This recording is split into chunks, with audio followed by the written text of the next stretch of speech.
आज जुन फैसला भएको छ यो फैसलाले समग्रमा भन्नुपर्दा नेपाली जनताको जित भएको छ, लोकतन्त्रको जित भएको छ, संविधानको लाई रक्षा गरेको छ र यस अर्थमा यो ऐतिहासिक फैसला भएको छ भन्ने मलाई लागेको छ। यो ऐतिहासिक अवसरमा सबभन्दा पहिला म यो ऐतिहासिक फैसला गर्ने सर्वोच्च अदालतका सम्माननीय प्रधान न्यायाधीश लगायत सम्पूर्ण संवैधानिक इजलासका न्यायाधीशज्यूहरूलाई म हार्दिक धन्यवाद दिन चाहन्छु। त्यसका साथसाथै यो संसद पुनर्स्थापनाका लागि र यो फैसला गराउनका लागि भूमिका खेल्ने सबैलाई म धन्यवाद दिन चाहन्छु र यो चाहिँ बहुआयामिक महत्त्वको छ र संविधान हाम्रो संविधान चाहिँ लोकतान्त्रिक मूल्य मान्यताका सबै आयामहरूलाई हामीले समेटेका छौँ।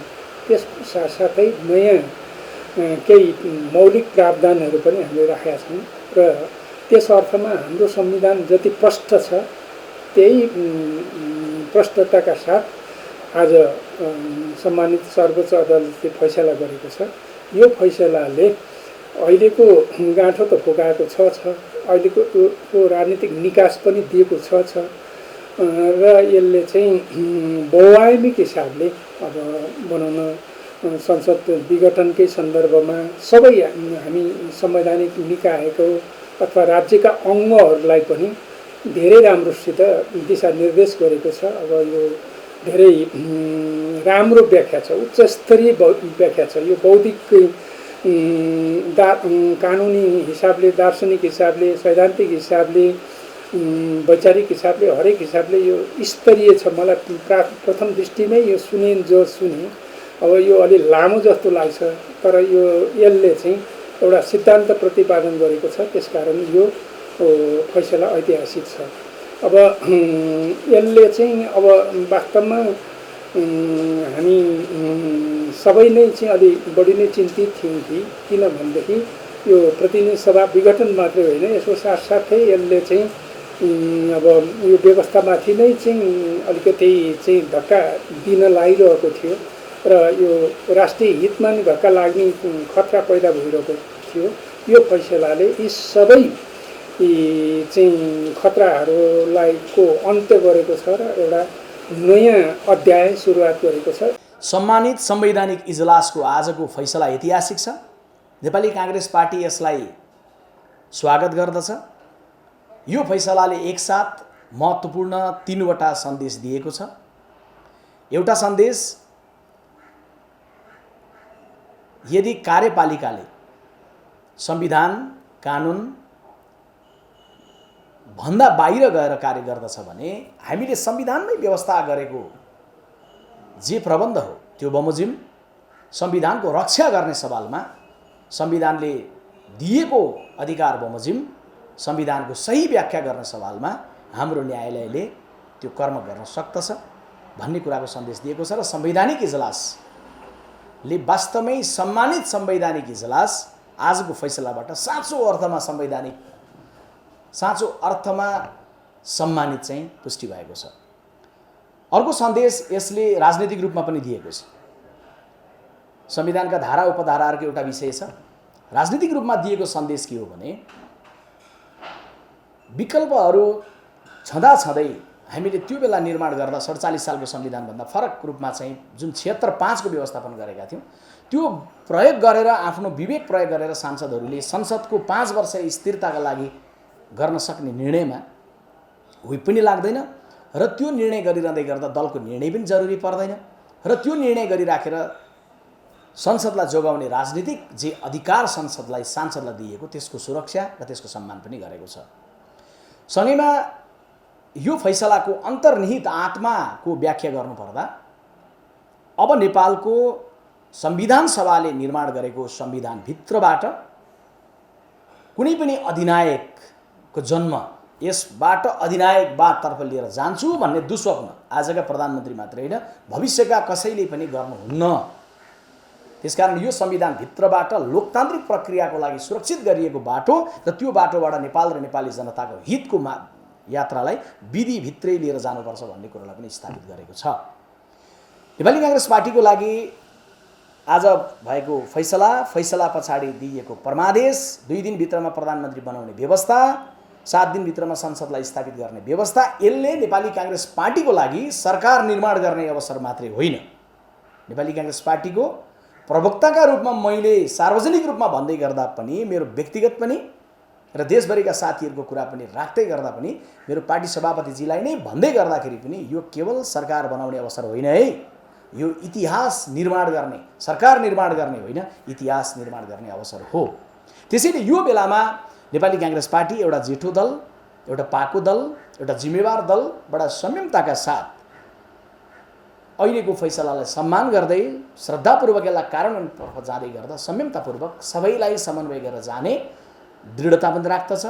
संविधान ठिक ठाउँमा आएपछि यो संविधानको सफलताका लागि चाहे अब बन्ने सरकार होस् या कमरेड केपी ओलीले नेतृत्व गर्नुभएको जाँदै गरेको सरकार होस् या भिन्न भिन्न राजनीतिक दलहरू जो हामी 5 दलको एउटा अठोट र अभियान थियौँ, यो सबैलाई सँगसँगै लिएर जाँदै गर्दा मिडियाकर्मीहरू, नागरिक आन्दोलनका अगुवाहरू, पार्टीका शुभेच्छुक भातृ सङ्घ सङ्गठनहरूका आन्दोलनहरू, स्वदेशदेखि बाहेक विदेशबाट राखिएका भावनाहरू, संविधान ठिक ठाउँमा फर्किनुपर्छ भनेर लेख्नुहुने बोल्नुहुनेहरू सबैप्रति नेपाली काङ्ग्रेस पार्टी सम्मान व्यक्त गर्दछ, श्रद्धा व्यक्त गर्दछ र यो नेपाली जनताको ऐतिहासिक जितको रूपमा, नेपालको लोकतन्त्रको जितको रूपमा, नेपालको संविधानको जितको रूपमा र यो जितलाई जनताको हितमा प्रयोग गर्ने एउटा ऐतिहासिक अभिभावकको रूपमा पनि लिन चाहन्छ। यो साँचो अर्थमा जनताको फरक ढङ्गले जित भएको छ र एउटा उत्साहको यो घडी पनि भएको छ।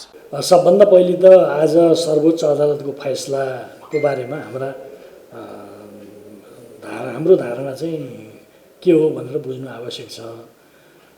यो वास्तवमा बहुदलीय संसदीय प्रणालीको मर्म विपरीत भएको फैसला भन्ने मलाई लाग्छ। त्यो किन भन्नु होला भने सरकार गठन गर्ने खालको कुरा भनेको संसदभित्रको यो बिजनेस हो। संसदमा प्रतिनिधित्व गर्ने राजनीतिक दलहरूको बिजनेस हो र संसदको बिजनेस हो। सम्मानित राष्ट्रपति संस्थाले त्यसलाई औपचारिकता दिने हो। यो दुवै कुराहरूको खिलाफमा छ आजको फैसला। दोस्रो कुरा के छ भने यो शक्ति पृथकीकरणको सिद्धान्त लोकतन्त्रको एउटा महत्त्वपूर्ण मर्म हो, त्यसको खिलाफमा छ र न्यायपालिकाले सबै थोक गर्ने कुराको एउटा प्रारम्भ देखिएको छ। अर्को कुरा के हो भने संसदीय यो बहुदलीय संसदीय प्रणालीमा कस्तो भने यो दलहरूको सुप्रिमेसीलाई इग्नोर गरियो। जस्तो अब त्यहाँ दलको व्हिप नलाग्ने भन्ने जस्ता कुराहरू पनि फैसलामा आएका छन्। त्यसकारणले आजको फैसला, मैले फैसलाको फुल टेक्स्ट त हेर्न पाएको छैन, तर जे चिज आएको छ के भन्न सकिन्छ भने यो बहुदलीय संसदीय प्रणालीको मूल मर्म विपरीत छ। यसले लोकतन्त्रमा आघात पुर्याउने काम गरेको छ र वास्तवमा यो फैसला शक्ति पृथकीकरण, नियन्त्रण र सन्तुलनको जुन लोकतान्त्रिक मान्यता हो त्यो मान्यतासित मेल नखाने खालको कुरा छ। त्यसकारणले हामी यो सर्वोच्च अदालतको आजको फैसलाप्रति सहमति जनाउन सक्दैनौँ। यद्यपि हामीहरू लोकतन्त्रमा विश्वास गर्ने, शान्तिपूर्ण प्रतिस्पर्धाको राजनीतिमा विश्वास गर्ने शक्ति भएका कारणले यो फैसलाप्रति हाम्रो स्पष्ट विमति छ र यो किन विमति छ भन्ने कुरा जनतालाई बताउने काम हामी गर्छौँ। एउटा कुरा यो। दोस्रो कुरा, अब यो सर्वोच्च अदालतको आजको फैसलाले यो मुलुकको राजनीतिमा नयाँ ढङ्गले अस्थिरताको सिलसिला सुरु हुन्छ। अब यो अस्थिरताको सिलसिला कहाँ पुग्छ, कसरी कसरी जान्छ, यो अस्थिरताको लागि कुन कुन पात्रहरू, कुन कुन प्रवृत्तिहरू देखा पर्दै जान्छन्, प्रयोग हुँदै जान्छन्, कसले प्रयोग गर्छ भन्ने कुरा त त्यो आउँदै दिनमा हामी हेर्नेछौँ।